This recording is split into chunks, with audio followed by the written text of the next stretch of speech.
right, I think we're live. Awesome. Well, welcome family to one of our share your experiences. This is our pilot, and this will be a experience that I'm sharing. So I'm Matthew John, one of the conscious agents here on the Reality Sandwich platform, and I'm with Holly Crawford, and we are gonna dive into a recent ayahuasca experience that I had a weekend experience and share a little bit about that journey. So I will kick it over to Holly to get started with a couple of the questions to get me going. Awesome. Thanks for sharing. I can't wait to hear about this. So let's kind of start with some basics. Like, what's your previous experience with this type of plant medicine or psychedelics in general? And how did you come about to wanting to experience ayahuasca? Yeah, I this is this experience that I'll be sharing is my third sitting with ayahuasca.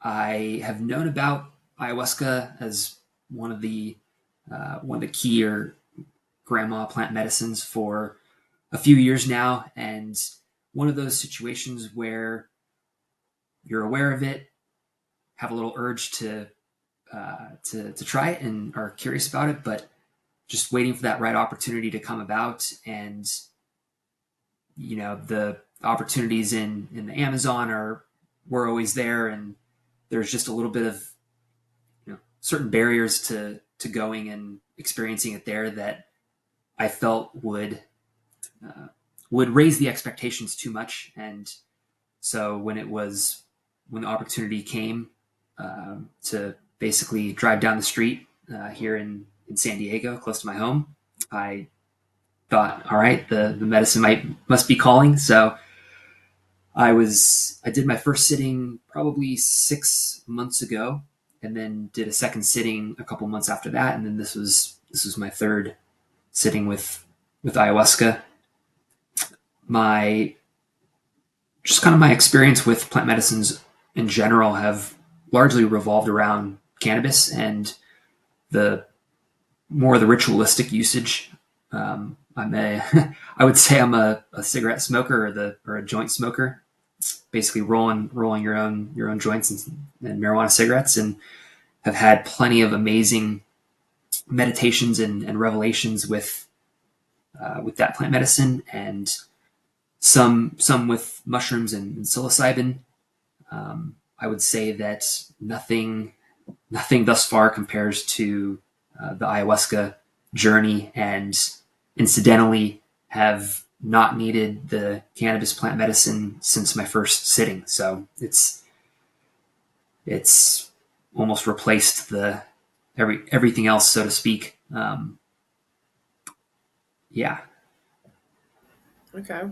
I want to come back to that. Like, in what way you feel no longer feel the need for that. But before we get to that, so describe this, like, what did you do leading up to your ceremony? Like, how does one prepare mentally, physically for this type of experience? The so that's ironically or incidentally before my first sitting, the recommendation was to stop all cannabis usage a week, 10 days, 2 weeks leading into it, and just never had the urge to resume after that. So I'd say that my process typically starts a week out. It's probably a month out to when you commit. At least for me, when it's a hey, I'm committed to this, and then a week out is when it kind of starts to sit in of here's going to be my intention setting, and you kind of get more and more into the mind space of going into this journey, and a little bit of mental prep, a little bit of the physical prep as well, or the diet side of things. I feel like I eat pretty well naturally, so I don't usually change anything up too drastically going in, but I will fast the 24 hours before sitting, liquid fast, and do my best to maintain that fast into the second sitting. can get kind of tough. Feel like you get depleted. So smoothies and whatnot on the day in between. But I'd say the prep is a couple days before, really getting the fast and the mental prep and the intentions, starting to align going into it. But I think this time it was interesting. I had some intuition on what the intentions were going to be, maybe the 3 weeks leading into it, just certain things that were coming up on my mind that, almost you get a little nervous and worried, thinking, oh, interesting, I think this is going to come up. There's a reason that this thought pattern keeps coming, or that I keep having to meditate on this. And it's weird too, just little things and little happenings that occur in the week leading up to it, for better or worse. That's what's on your mind. And so that a lot of the time will come up during the experience. And I know there's one in particular, something work related, that I was bummed that it was dominating my brain space in the 2-3 days going into it, knowing, oh man, I'm gonna have to be thinking about this. This is not what I want to be thinking about during the experience and what I want to be meditating on. But it actually was probably what I needed to be meditating on, and was super fruitful. Yeah, I can see how. Yeah, you don't get to pick and choose what thoughts tend to come up in those experiences. So the best you can do is kind of go in with that intention and hope for the best. Yep. So in all things psychedelics, we talk a lot about set and setting, your environment and your mindset going in.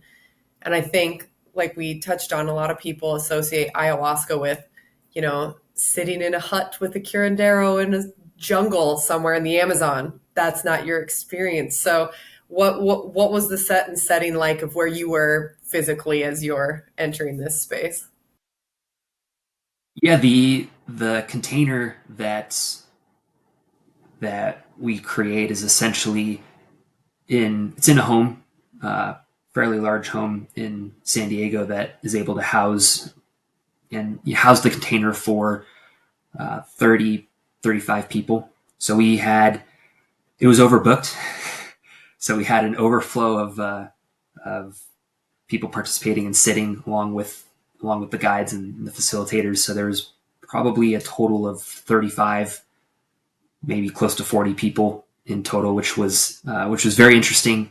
A lot of people traveled from further than normal, from across the ocean, East Coast, Midwest, etc. But there's always a large room that's high ceiling, all the sound echoes, and the acoustics are amazing. It's an amazing space and container to work in. And just from the overflow of people, we had a couple side rooms that are just that, side rooms. It's a little bit kind of out of the way, but still within the same space and within the sound and the acoustics and everything going on, all the songs, the icaros and everything that's happening.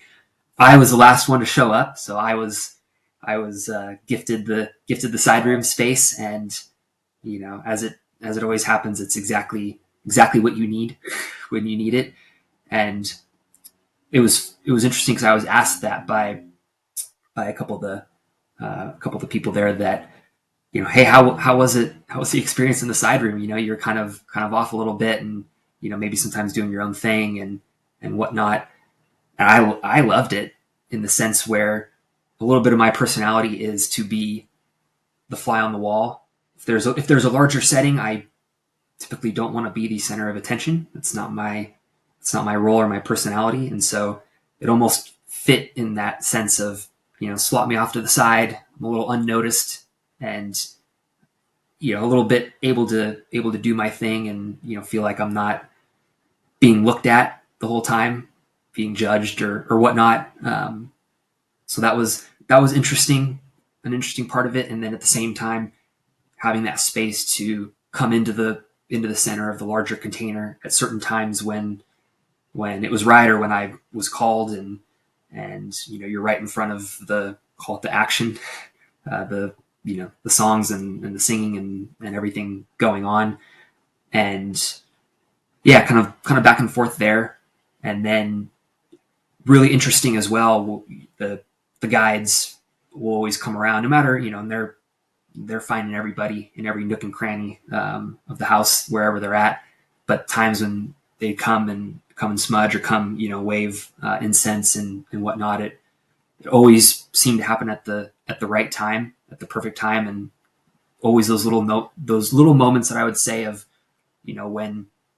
when you're the person that's off to the side that doesn't want to be noticed, you do want to be noticed, if you know what I mean. And it's those moments of, oh my gosh, you guys are thinking of me. You notice that I'm here, and that I'm going through it, and you could feel there's just a little bit of that compassion that you could really feel each time that that they would come around and care for you in one way or another.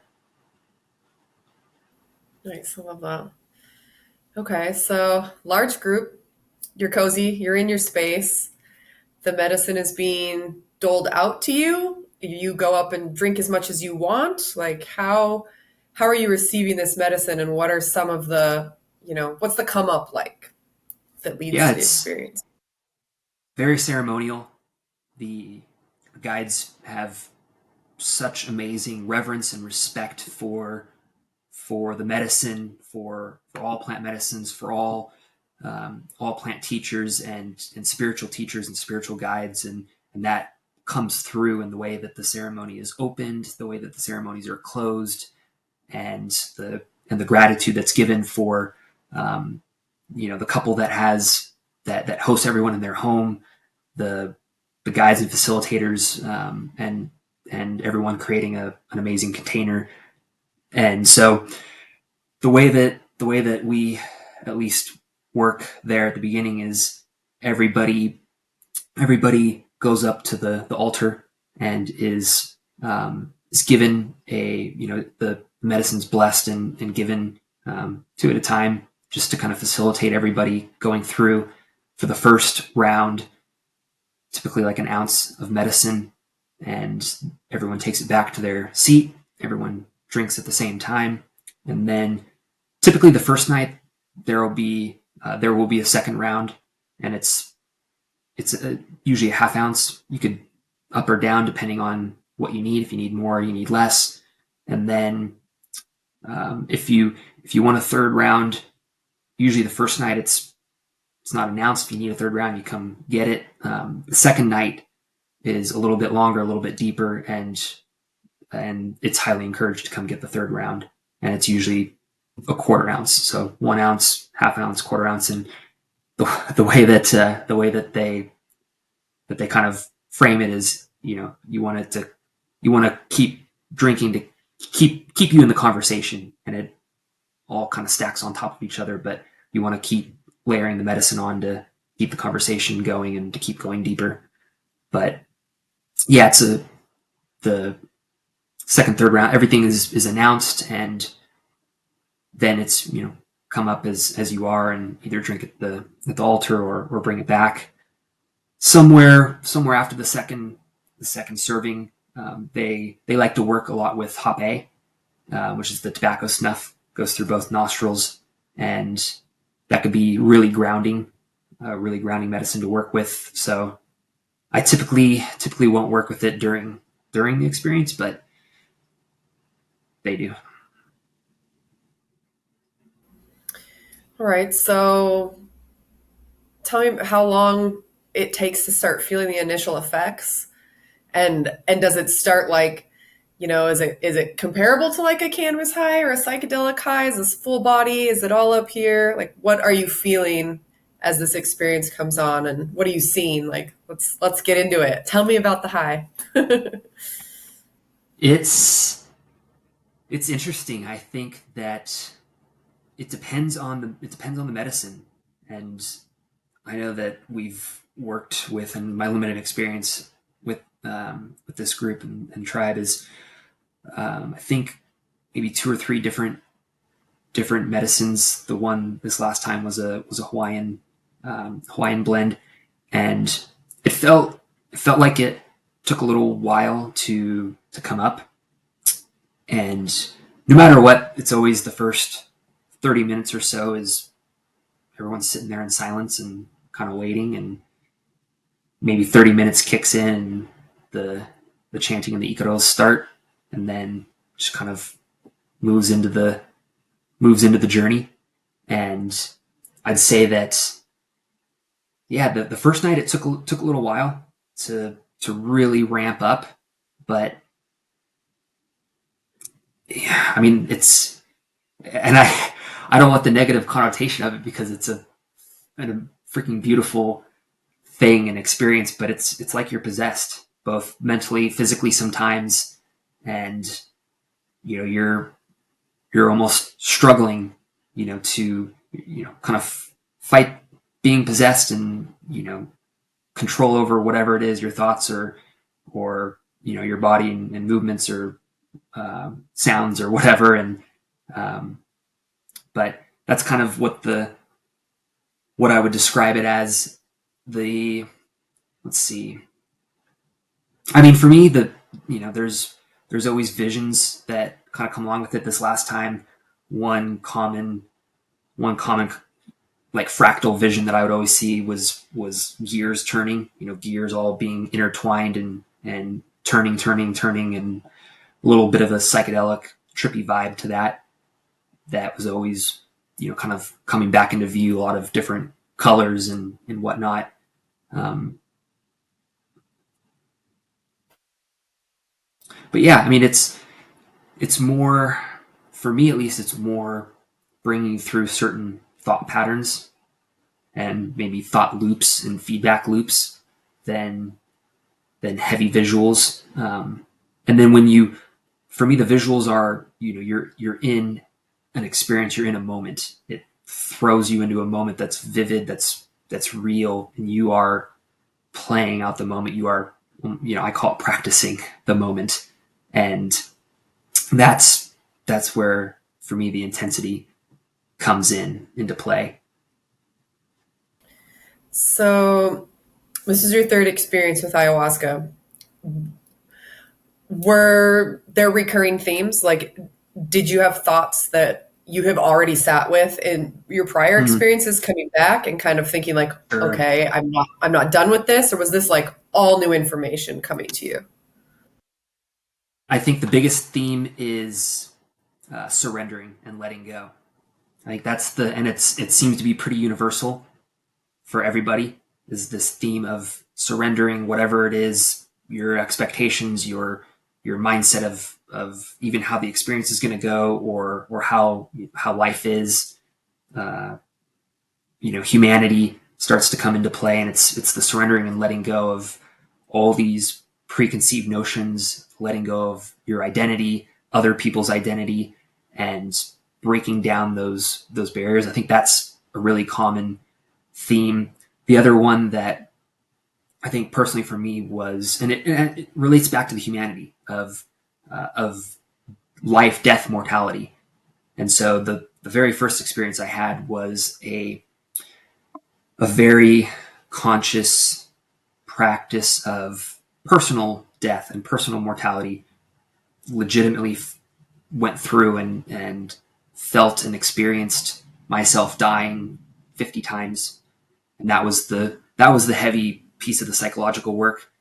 And then leading into this, these prayers and meditations, I kind of knew that was, the weeks leading into it. I had like these continuous thought patterns of close to loved ones dying, and would sit up at night, and almost feeling forced to go through those moments and those emotions, maybe for 3-4 nights in a row, and almost to an extent where you just have to embrace it. All right, I guess we're doing this.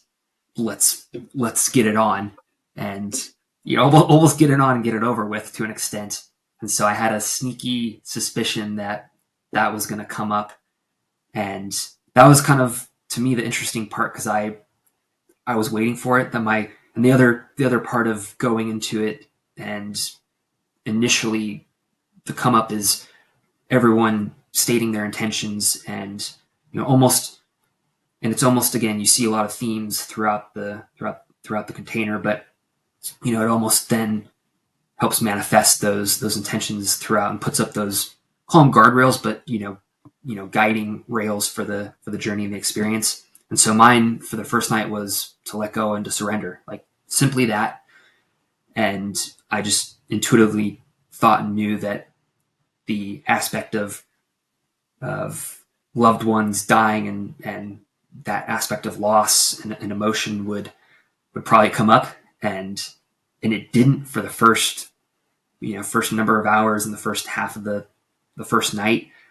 And you're sitting there, laying there, whatever it is, thinking, oh, maybe it's not, like, maybe that's not the experience. And then all of a sudden, in some way that you didn't expect it to manifest, that shit manifests itself, and then you're into it.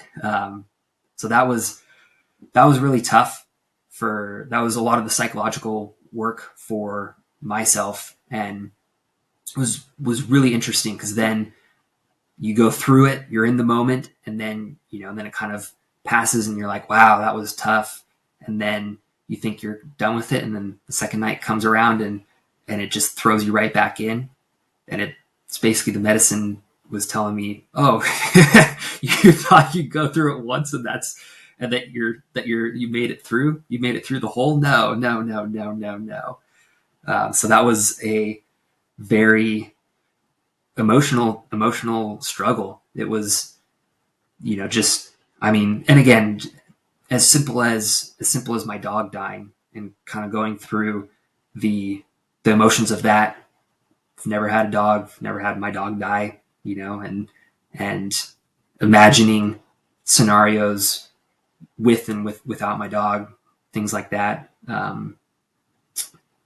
Same thing with my wife, that kind of came up, and dealing with that. And then the most vivid one, which was what was leading into the weeks leading into it, was my dad dying, and just things around that. And it's probably availability bias of just my own worries over time. And then a close friend recently had his dad pass, and again, probably the availability bias of some of that leading into it. But you just get thrust into the vivid moments of, right, you're in the moment, you're experiencing this. Like, I experienced my dad take his last breath, holding on to him, and breaking down, and weeping and crying, and being in the moment with my mom, for example, and living out what that would be like, living out that moment of almost, both of us being broken, and having to deal with that together, and then having to give my dad's eulogy. Like, that was the moment that kept resurfacing, and again, one of those, like, I gave my dad's eulogy probably half a dozen times throughout the 2 nights, and each time it was a new layer, and it was almost, again, like this practice. And it was, the first time the eulogy was probably 2 sentences long, and then it kept layering on, and by the end of it, it was a little, probably a minute long eulogy. And the moment in the experience is, again, so real, and that you're standing there, and you're looking out, and I could see tons of people. There were a lot of people there. It was crazy, and you start looking at their faces. I saw my uncle and my dad's older brother, and saw the heartbreak on his face in this experience. And you're going through the emotions in the moment, as the moment. And I don't know necessarily the point or the purpose, other than experiencing humanity, and going through those trials and tribulations, and struggles, and heartaches. And it was almost a revelation too, of that going through it wouldn't make it any easier if it happened in reality. It's still going to be exactly as tough as it was during that experience, if not tougher, but almost a almost a little bit of a mental prep and practice, so you're not derailed, you're not off the deep end to a certain extent, and almost like an understanding that, at least for me, that feeling that way is okay. It's okay. It's okay to be caught in the human struggle in that sense, which was, again, just a little revelation for me. And I think that was an interesting thing that the medicine kept teaching me, was the idea of the human struggle, the back and forth, and the idea that we're meant to be imperfect. We're meant to make these mistakes. We're meant to get caught up in these emotions, and that's the way it is. And it kept bringing me through that, because again, I was expecting to deal with this like during the come up, right? Like, oh, cool, it's like, bring it on, let's rock and roll, and then let's get in, so-called let's get into the fun part, that kind of idea. And it was a funny revelation midway through where I was consciously recognizing, oh, this is going to go the whole time. Like, I'm being baited. I'm being baited into holding on. Like the medicine, she's, and myself, right? It's like you're baiting yourself, or, and the medicine's baiting you to hold on as long as you can until you can't hold on any longer. And then at that moment you break, and you're meant to hold it together as long as you're humanly possible. And then the surrender comes, and then the letting go comes. And if it just happens naturally, like right away, the inherent value of that process of letting go doesn't have much value. But if it took the struggle, if it took the pain and the heartache to hold on as tight as you can until the last moment when you have no strength left, no human strength left to do it, then the value of it is immense. And so that theme kept playing over and over for me as well. Just kind of in the overall experience, as far as how life plays itself out, even to the extent to where we're meant to be in this human struggle. And you've got parents who, right, the classic, oh man, my parents were a hard ass on me and this and that, and then all of a sudden they're grandparents and they've let go, and they're the nicest people, and you're like, what happened?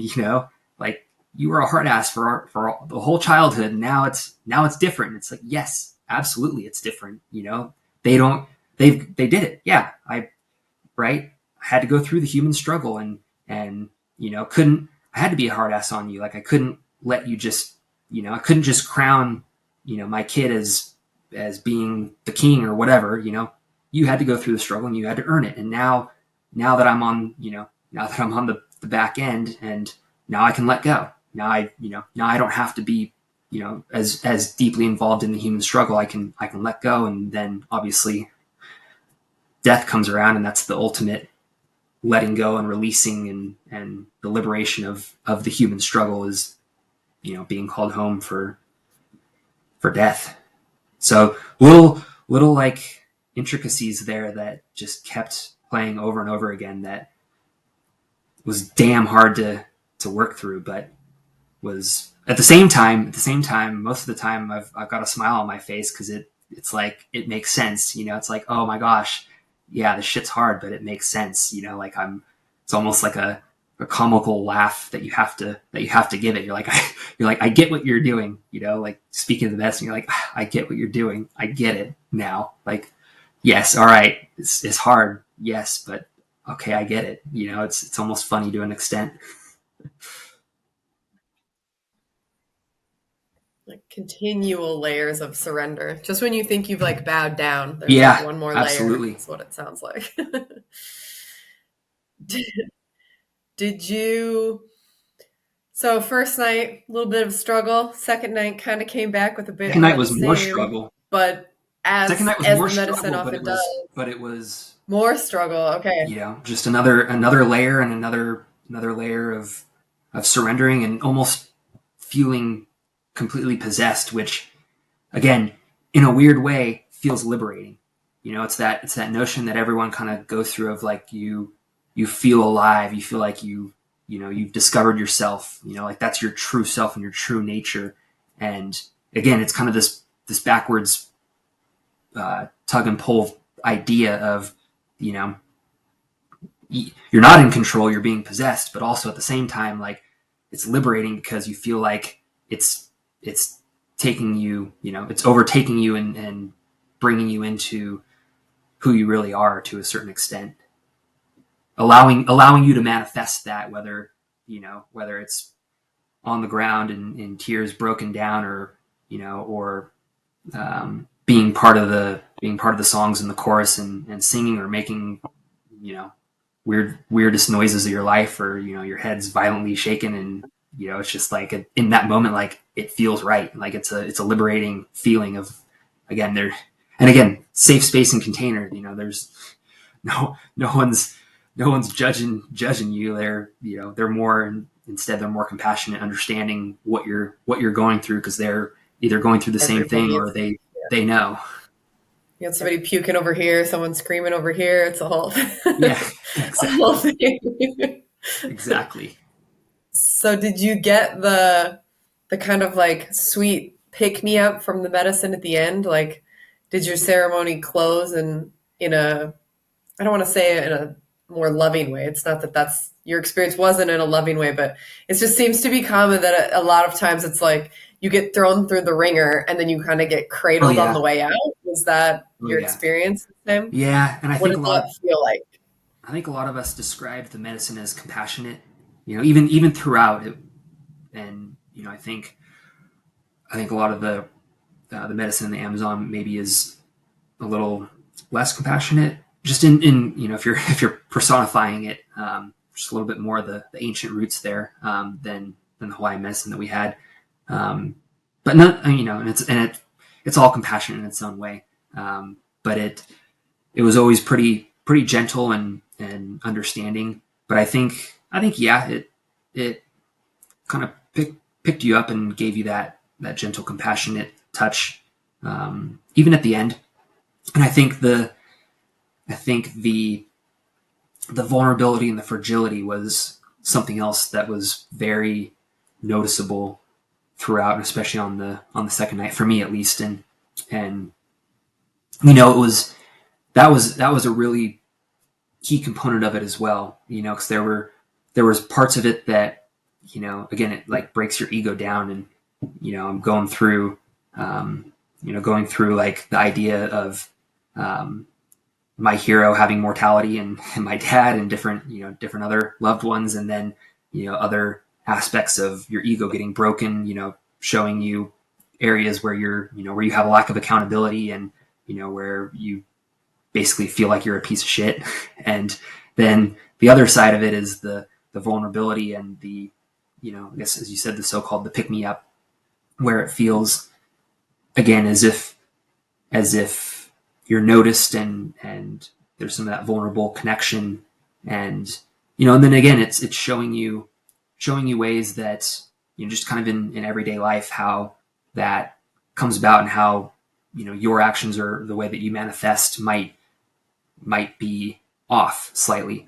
And so for me, it was like these moments of vulnerable connection that I probably ignore. And it, again, manifests itself even during the ceremony, where I was sitting there, and probably sitting there for a long time, kind of up at the front next to the altar, and maybe in an uncomfortable position, but just like leaning up against a concrete pillar. And after a while, one of the guides that was only a couple feet away, she leaned over and, hey Matt, how are you doing? Can I get you a pillow? You okay? Can I help you be more comfortable? And my gut reaction is, it's kind of like, oh, I'm good, right? Like, I'm okay. Like, no need, and to be honest, I was fine. I didn't need anything. But it was like this little, like, moment of, like the medicine was gut checking me a little bit, even in that moment of, hey, this person was like, you know, they asked you because they want to get you a pillow, or they want to help, is kind of the bottom line. Like, there's like, it was almost opening me up to how, how it might be that I'm like putting up a wall for the vulnerability by, by even saying that, like, I was almost kind of like, hey, no, it's okay. Right. Instead of, oh, sure. Like, wow, that would be awesome. And like fulfilling that connection where they feel like they're, like building that connection where they're helping me and I'm receiving, and, there's a little bit of vulnerability in that, again, like I needed something. And so little things like that were really interesting, kind of shedding light on, just kind of mannerisms that I have developed or habits that I've developed that are almost, it showed me in a way like it's putting up a wall and kind of revealing, like, just, before you just say, hey, I'm good, or what, like gut check, like this person is offering because, because they want to, right? You're not putting them out. And, there's a connection here that you almost kind of stopped before it even had a chance to start. And so that was an interesting kind of continual theme that it would bring up as far as vulnerability goes. That was really interesting. It was encouraging, encouraging in the way that, encouraging in the way that there's more vulnerability that you can bring into daily life, Those are, right? And I think that's, of course, that's always the point, right? Is it's showing you all these things that you then, right, now it's the week after, and it's like, okay, now like what do you do, right? It's my natural tendency is to just put the wall right there and like, oh, cool, and you know just kind of trying to recognize how that might impact, just little tiny interpersonal, interactions and relationships and whatnot, and how I that think that's vulnerability like can where, be brought into everyday life. I think that's like where,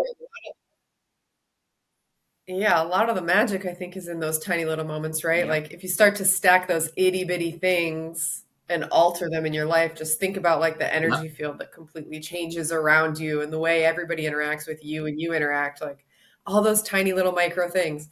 Yeah, somebody offered you a pillow. Okay, like it can seem so subtle, but just think of all the Oh ways yeah. that would apply throughout your daily life with family, friends, the guy at the grocery store, just whatever, anything, everywhere. And then, right, Yeah. like how you can ripple that back out. Yeah, I think there's a lot of potency in just Oh yeah. acknowledging those little micro moments too. That's cool. So, after your experience, like are these things that you share with your friends and family, or like if somebody comes up, like you've obviously mentioned your dad and your wife, and you're probably not having a heart to heart with your dog, but maybe you are. But are you chatting with these people afterwards and saying, "Hey, something about our relationship came up in this experience I had. Like, do you want to Maybe. talk about it?" Or is Maybe. I that just mean, not? and it's interesting because it's one of those, it's one of those experiences where, and especially ceremony closes, maybe half the people in the container will kind of mosey into the kitchen and get some soup or some berries and whatnot and socialize and congregate, and I'm absolutely not that person. I don't. There's no words, right? And anybody who's sat probably understands that notion. There's not many words that you can formulate and put together, and then on top of that, you're almost wanting to continue the osmosis of the experience and don't necessarily want to just starkly transition into reality and everyday life and XYZ. And so, the and I relate this back to the connections that you make with the people that are in your container, that are sharing the energy, that are building the experience. And again, there's a little bit of that wall as far as the vulnerability for me, to where I don't want to share right then, right there, and I almost feel like I'm not capable of properly sharing because I haven't processed anything. It's like all just happened, and in the moment too, I can't remember 90% of it. It all starts trickling in and flooding in back to the thought loops as you kind of think through it and talk through it in the days afterwards. But after second sitting the next day, the final day before, as you know, everyone kind of cleans up the space and tries to leave it better than we found it, and essentially um, essentially make some lunch, share some good times, and so I try to come back for that, go drop my stuff, hang with the fam, but come back for that and either bring the little guy and wife. This time the little guy was napping, so I just cruised back for an hour. But that in and of itself was for me like a big deal because I made it a point to go back, wanted to close things and like say thank you to facilitators, say thank you and you know share some love with some of the people that you kind of make connections with during ceremony and share some of those bonds with, and you know things like that might be a little harder for me to make those connections and like to be the one taking that step. So that was really therapeutic for me, being able to go and solidify some of the connections and the vulnerability with people in the container as we were closing, and so that felt really good. Um, and then yeah, you've always got a couple close people that probably know that you went and that you're having this experience that are curious and want to hear about it. And my wife's always really has been really good about it, where you know kind of not too many questions right up front, knows that there's processing that's going on, and is not quick with the 20 questions game, which is really good. But yeah, that it slowly the onion starts to peel open, and you know share with my wife the you know the vulnerability and stuff that you go through. And you know again it's things of, and there were tough times that you know show, hey, you know you like the and it shows you your nature, you know, and that's the tough thing, is the decisions that you make and that might be, oh wow, and you look at it and you almost are like, man, that like I'm a piece of shit for making that decision or behaving that way or not taking accountability for this or for that. And you know those are those are not the funnest things to say, oh yeah, like you know I'm a piece of shit. You know, I came to that revelation. It's but yeah, there's good healthy ways to bring that up and discuss that, So, I mean, including this. You know, this is yeah. So, I kind mean, you're, of the other thing is yeah. it kind of brings you into those vivid moments and visions that you had. You know, again, moments of putting yourself back in, giving the eulogy helps to almost like make those connections with other moments that you forgot or that you wouldn't have otherwise remembered after the experience. And it kind of, you start to, oh yeah, I remember that also happened, you know, and that connection and that revelation, it all almost bubbles back up to the surface in a tangible way that's nice. um I used to be big on like the journaling and the writing and this and that. Haven't been as much lately, but always, you know, now after the experience, just jot down little fractals of notes sometimes, and that also helps remember your thought patterns a little bit, which has been really interesting. So that's something that I have kind of done a blend of, you know, not necessarily full journaling. I was next to someone who mid experience like would grab this notebook and you just hear like this scribbling, you know, and I'm just laying there thinking, wow, really, right now, you know. But again, to each their own and their process. But I like, for me it helps when it comes up and it's like a little fractal of a thought, you know, make sure that gets down so you can always kind of come back to that, and then you almost recollect the thought pattern that it was associated with that line of thinking.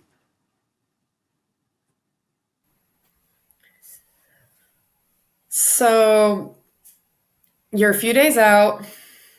How are you feeling physically? Like sometimes people say you can still feel the medicine moving in you. Like, do you still kind of have an afterglow?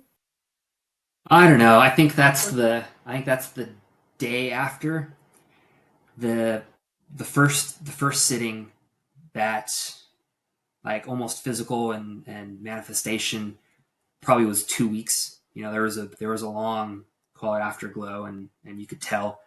The second sitting, almost zero of that. It was almost like I almost had this notion of, oh, I could do this every month. Like there's no hangover here. Like I've come out of it and like, oh, I'm back into life and like energized, re-energized. I think this time maybe a blend of the both, but more so in the realm of just trying to think intentionally of the learnings and again, as you mentioned, like the little moments that you can stack, that it kind of reveals to you, as far as, hey, here are the little tiny things that if you could just do this differently or introduce this, then like it's gonna change everything. So just trying to be conscious of those little moments that, again, kind of almost bring you back into the experience for a quick microsecond, and that's all it takes.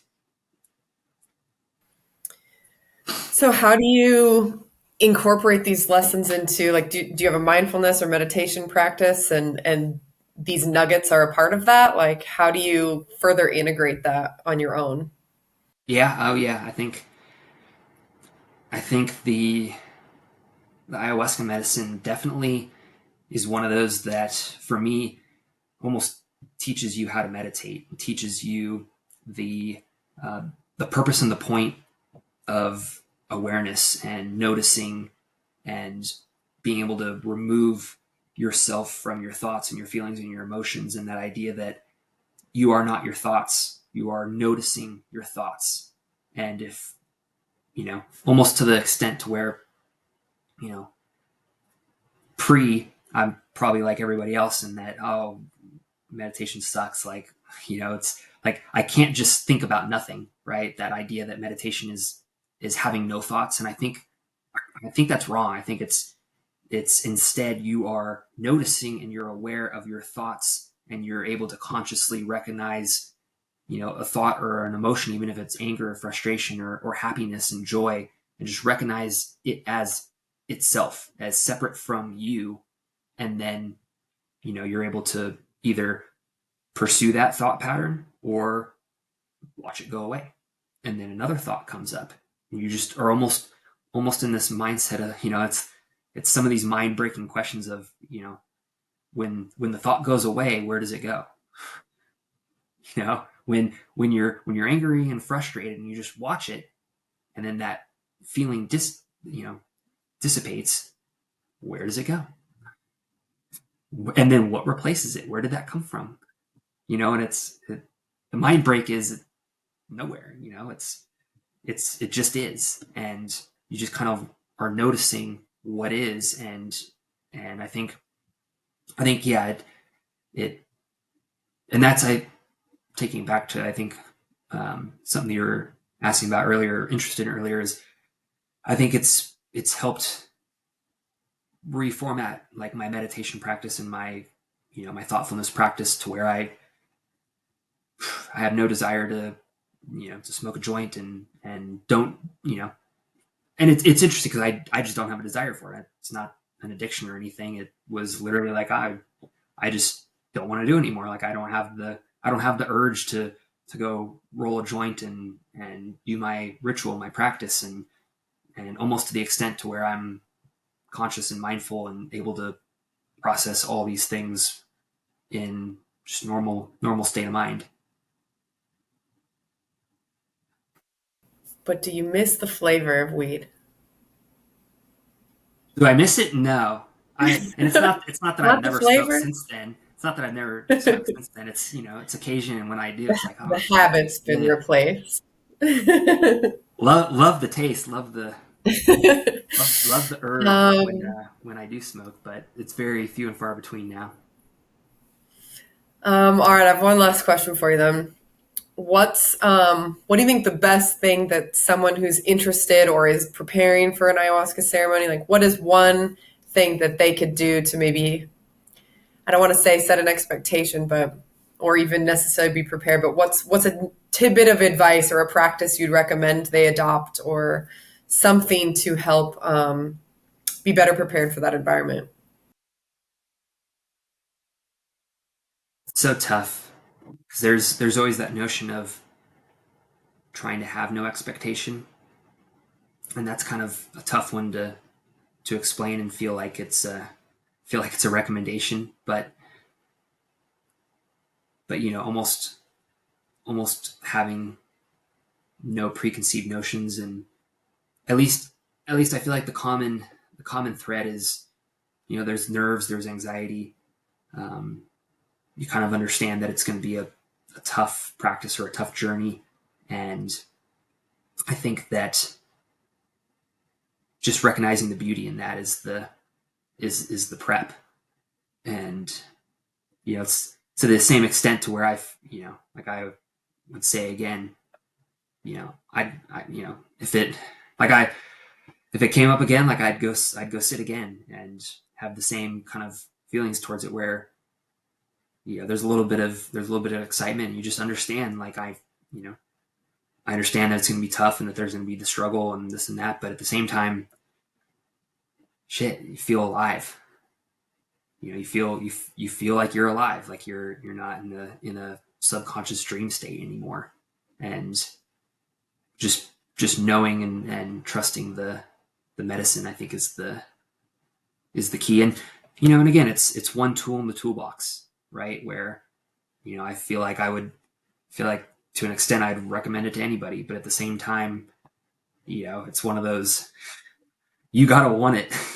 You've really gotta want it and understand the medicine that you're taking, and what you're asking to have happen is confront things that are deep setted, that you're typically your brain is naturally and habitually shielding you from, and for good reason. And it's going to open that experience up and show you some things that are really tough. But I think even you were the one who made this reference, where you're not trying to go around the obstacle, you're just going right through it. Like it's one of those medicines that helps you not avoid the obstacle that's in front of you and ignore it and try to go around it and circumvent it, but helps you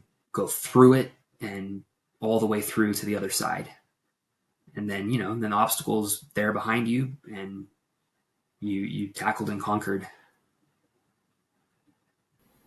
Yeah, and like you had said in the beginning too, like the medicine does call you.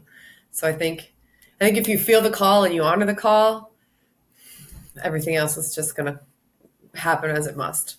Yeah. So yeah. Awesome. Thanks for the care and the compassion, pre and post journey. I know this one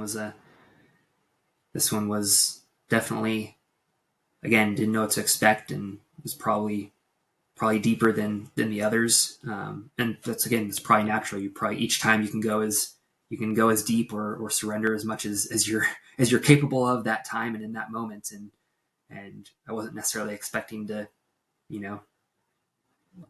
go as, get deeper than before. It was right. You kind of have a notion of what it's going to be like. And it was